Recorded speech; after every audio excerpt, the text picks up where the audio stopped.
Welcome you all to Law Sikho. In this week and in our legal essay series, we are going to discuss about anti-conversion law in India. So before we proceed, law सीखो के ये कुछ courses और packages है। इन्हीं में से एक कोर्स है लॉर्ड ऑफ द कोर्सेज, जो कि जुडिशरी की प्रिपरेशन के लिए है। इसके अलावा भी लॉ सीखो के और भी कोर्सेज है। इन सारे कोर्सेज की इंफॉर्मेशन आपको लॉ सीखो की वेबसाइट पे मिल जाएंगी। तो चलिए आते हैं हमारे टॉपिक की ओर। हमारा टॉपिक आज कैसे हम इस टॉपिक की क्यों डिस्कस कर रहे हैं, न्यूज़ में कैसे आया, तो उसके पीछे रीज़न है UP unlawful religious conversion prohibition ordinance 2020। तो यूपी गवर्नमेंट की तरफ से ये पर्टिकुलर लॉ लाया गया है ऑर्डिनेंस के फॉर्म में। जैसे आपको पता है अभी असेंबली नहीं चालू है, तो जब असेंबली नहीं होती है उस वक्त ऑर्डिनेंस के फॉर्म में गवर्नमेंट कोई भी लॉ ला सकती है, और उसके बाद में जब असेंबली आती है सेशन में, उस वक्त वो ऑर्डिनेंस टेबल किया जाता है और उसे ड्यूली असेंबली के द्वारा पास किया जाता है।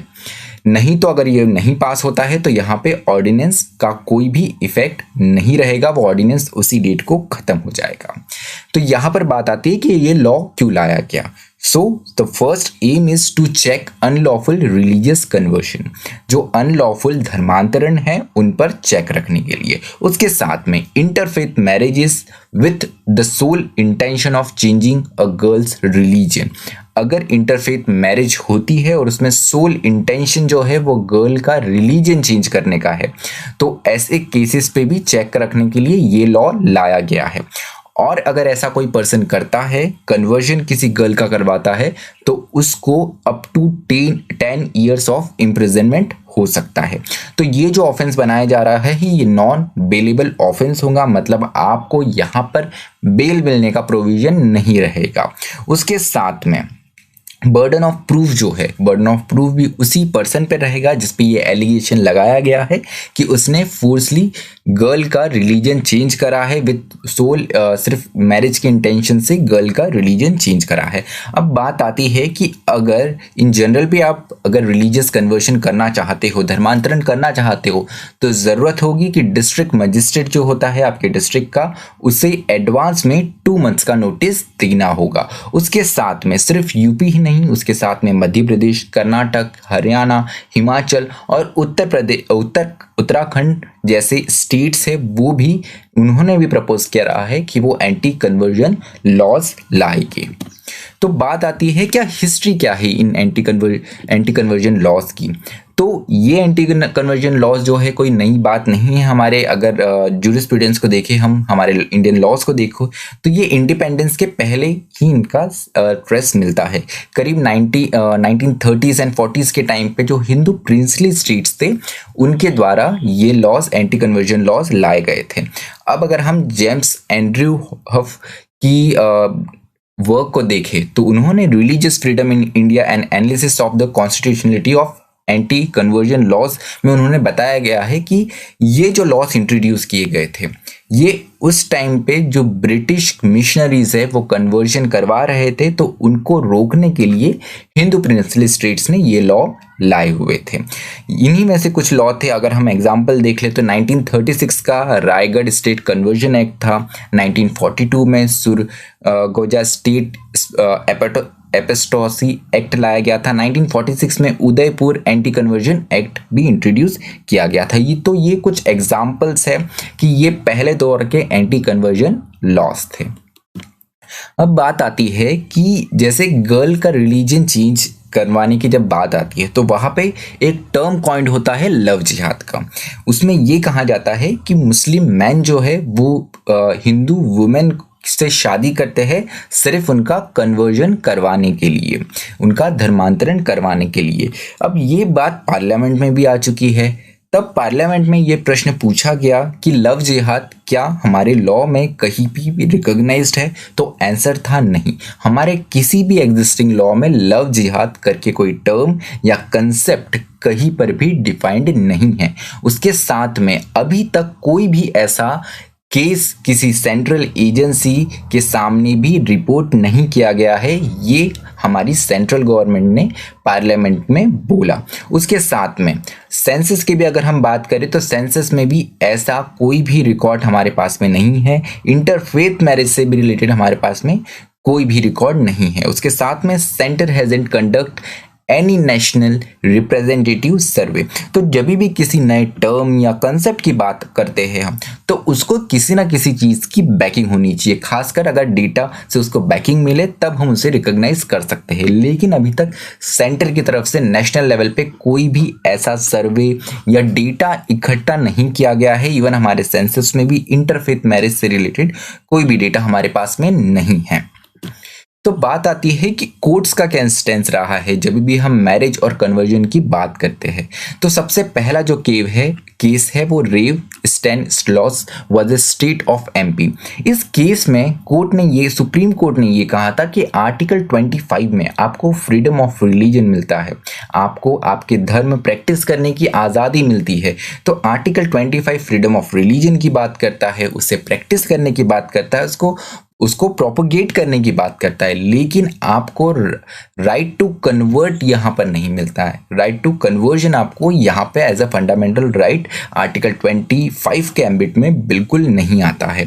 उसके साथ में Priyanshi versus state of UP की अगर बात करें तो यहाँ पे इलाहाबाद हाई कोर्ट जो है उन्होंने considered their marriage void and holding that the conversion to Islam was not genuine और bona fide having been conducted purely for the purpose of wedding. तो यहाँ पे इस पर्टिकुलर केस में इलाहाबाद हाई कोर्ट ने कहा गया था कि ये कन्वर्जन जो हुआ है इसका सोल जो मोटिव है वो है मैरिज, और इसके लिए ये कन्वर्जन जेन्युइन नहीं है, बोनाफाइड नहीं है और इसे सही नहीं माना जा सकता है। इसीलिए मैरिज जो हुई है इस पर्पस के लिए ये वॉइड होगी। उसके बाद में नूरजहां बेगम वर्सेस स्टेट ऑफ यूपी का भी केस है। इसमें माना गया है कि अगर आप इस्लाम में कन्वर्ट होते हैं, अगर आप मुस्लिम फेथ अपनाते हैं तो बहुत ज़रूरी है वो कन्वर्जन तभी वैलिड होगा जब आपका चेंज ऑफ हार्ट हो, ऑनेस्ट कन्विक्शन हो, मतलब आप अंदर से माने, आप अंदर से इस्लाम ग्रहण करना चाहे, अपनाना चाहे, उसी केस में कन्वर्जन वैलिड माना जाएगा। अदरवाइज आप इस्लाम में अगर कन्वर्जन करते हैं तो वो वैलिड नहीं होगा।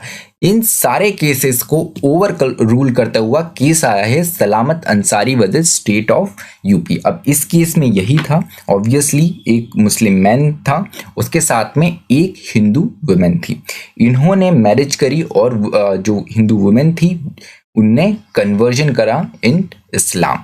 तो इस पर्टिकुलर केस में स्टेट का यही आर्ग्यूमेंट था। नूरजहां और प्रियंशी केस को कोर्ट किया गया कि यहाँ पे सोल इंटेंशन जो है मैरिज का वो कन्वर्जन करवाना था।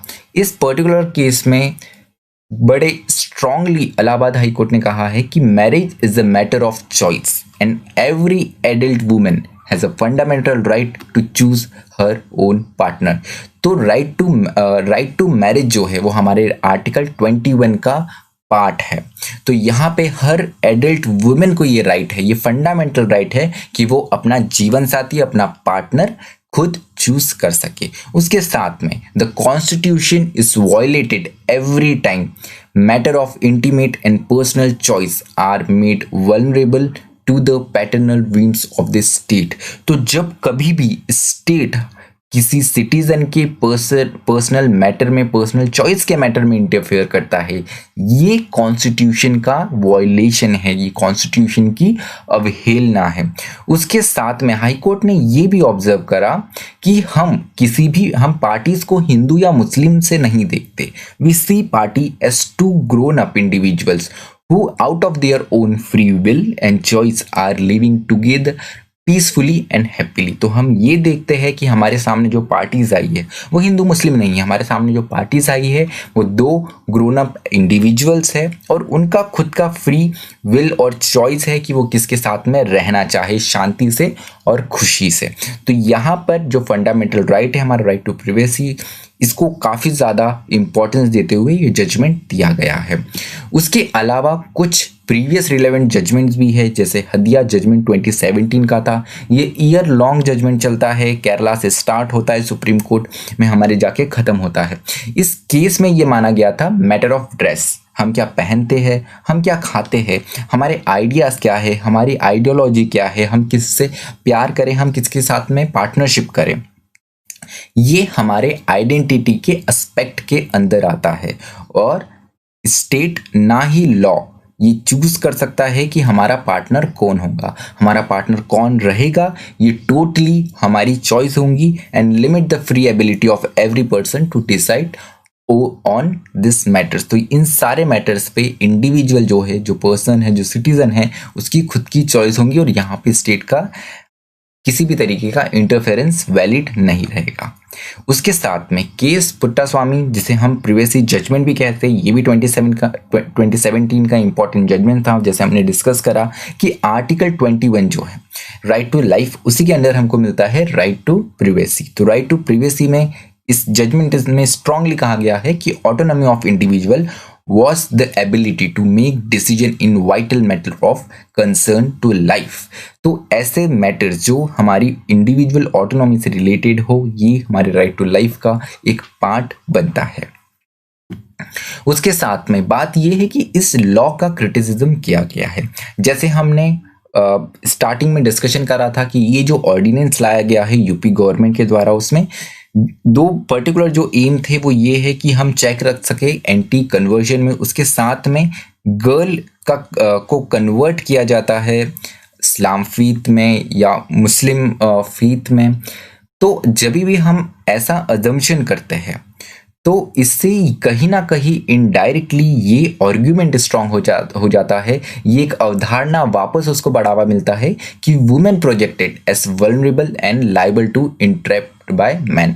तो वुमेन जो है वो वल्नरेबल है, वो काफ़ी दयनीय है और आसानी से पुरुषों के झांसे में आ सकती है। उन्हें आराम से बहलाया जा सकता है, फुसलाया जा सकता है, ठीक है, और वो इनकेपेबल है for deciding for her self. वो अपने आप के लिए डिसाइड करने के लिए इनकेपेबल है, क्योंकि आप लॉ में ही ये प्रिजम्पशन लेकर आ रहे हो, इस एम से लेकर आ रहे हो कि लड़कियों को आराम से उनको बहलाया फुसलाया जा सकता है, इसलिए इसका क्रिटिसिज्म काफ़ी ज़्यादा होता है। उसके साथ में काफ़ी ज़्यादा डिजास्टर्स कॉन्सिक्वेंसेस भी आ सकते हैं, जैसे women's marriage get declared null and void. अगर ये मैरिज जो है वुमेन की वो नल एंड वॉइड डिक्लेयर की गई तो उन सारे जो राइट्स होते हैं, हस्बैंड की प्रॉपर्टी से पे, हस्बैंड की इनकम पे, जो राइट टू मेंटेनेंस का जो एक राइट मिलता है वुमेन को, वो सारे राइट भी इसी के साथ में चले जाते हैं अगर मैरिज नल एंड वॉइड हो जाता है।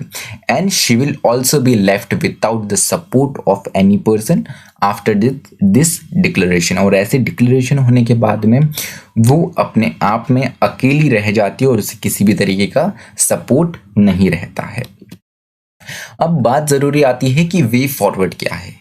गवर्नमेंट जब भी ऐसे लॉ अगर लेकर आती है तो बहुत ध्यान में रखने की ज़रूरत है कि इससे हमारे जो फंडामेंटल राइट है, जो हमें पार्ट 3 ऑफ कॉन्स्टिट्यूशन में मिलते हैं, वो इससे ना डिस्टर्ब हो, साथ में और hamper the national integration state.